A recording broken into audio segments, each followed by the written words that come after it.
All right, back at it. How y'all doing? So yesterday, I had a good chance to go through the car a lot and kind of get an idea of what it needs. It needs a lot, and there's also like things. The fuel lines were just finger tight, stuff like that, and it sucks because like I just keep finding things. So it's like I'm almost to the point of pulling the motor out and then going through everything and redoing it. But I really would like to get the motor running first before I pull it out. So today's plan is the dreaded compression test. See if I done goofed or we're good. Has the rewire kit with the Walbro 450 and needs to be cleaned up. Also came in here last night, cleaned up a lot of wiring. Ran the gauges up there. I gotta fix all the slack and then actually hook up the gauges to a good fuse. And then if anybody knows, why would they put a push button start in here? You think it would just be for fun, or is there a real reason? The key has to still be in the on position, and it's not like I don't know why else they would do it, but if you all have an idea, let me know. So yeah, we're gonna do compression test. I've done a few things with the wiring, the cam sensor. I don't know, whatever it is. It wasn't plugged in. The one that comes over here wasn't plugged in to the coil pack. I think that's what it plugs into. I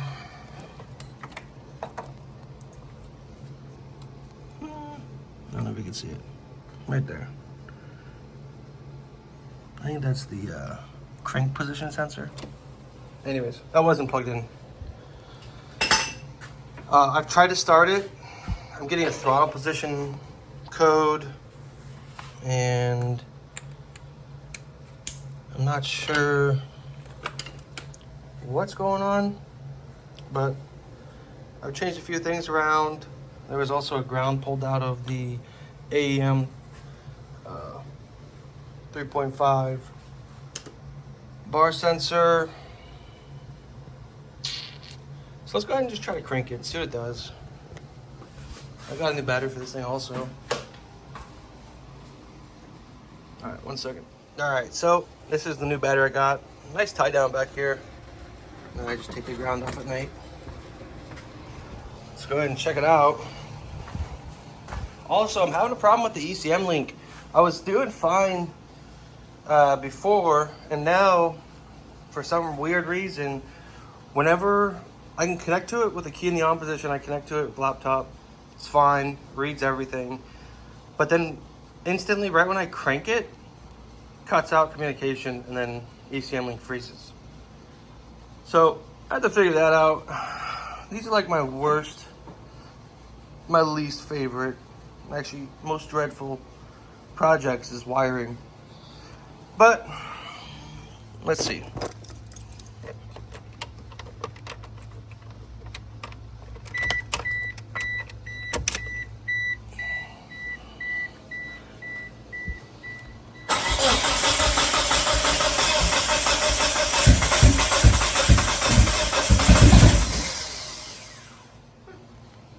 Close. So I'm gonna check I must check the spark, and then I'm gonna check. It has 43 pounds of fuel pressure in the fuel rail, so I know it has fuel pressure. I'm gonna check spark, and then let's see how that goes, and then we'll do the compression test. All right, so let's check number one.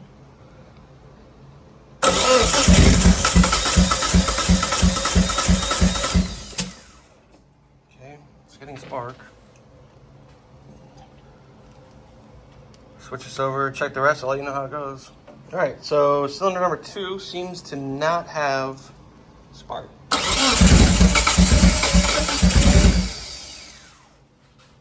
Okay.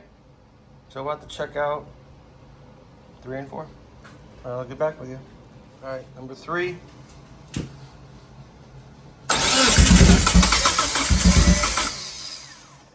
No spark. All right. On to number 4. All right, on to number 4. I'm willing to bet this one has spark. 1 and 4 got spark. Watch.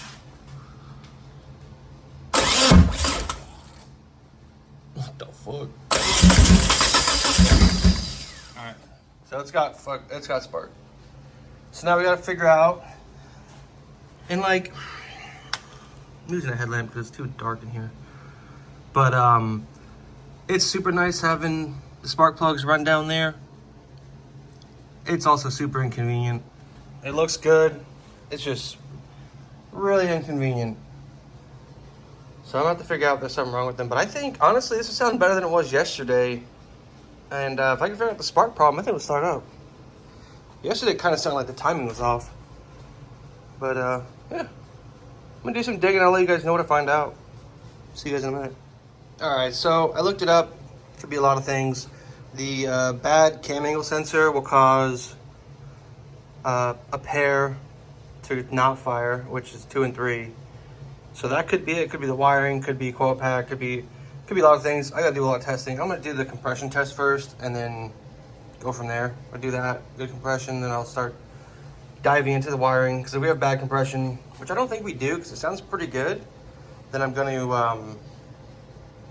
if we don't have bad compression, I'm gonna continue with the wiring problem. If we do have bad compression, the motor's coming out anyway, so let's do this compression test and hope for the best.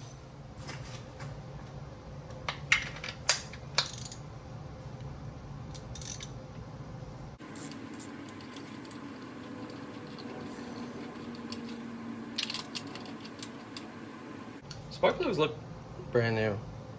You see that? Yeah. So, pretty good.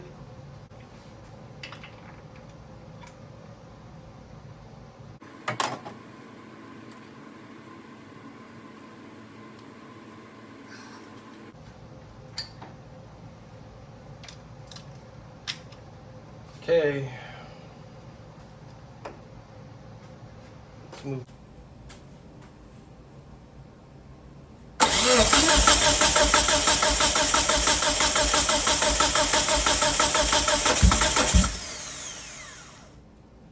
Oh. Should probably unplug the so it's not getting fuel.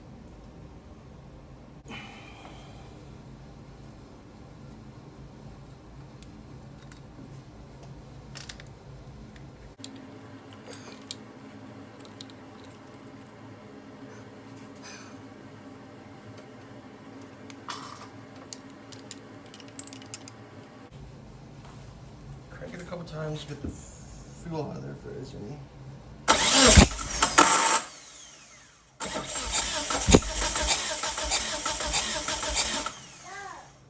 Alright, no more fuel.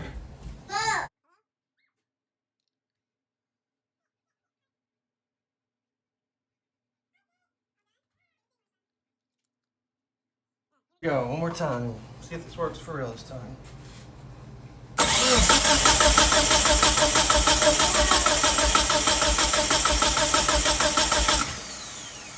Alright, that's pretty good. What is that, like 170, 175?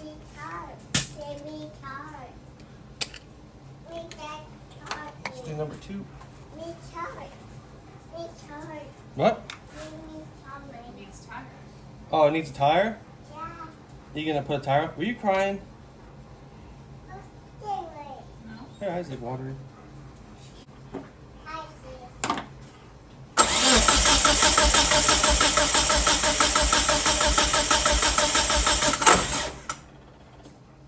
like half hit the start on that one actually.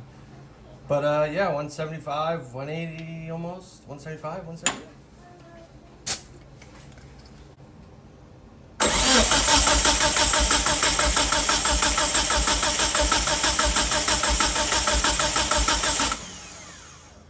$175. This is looking good, guys. It's looking great. All right. Last and final one.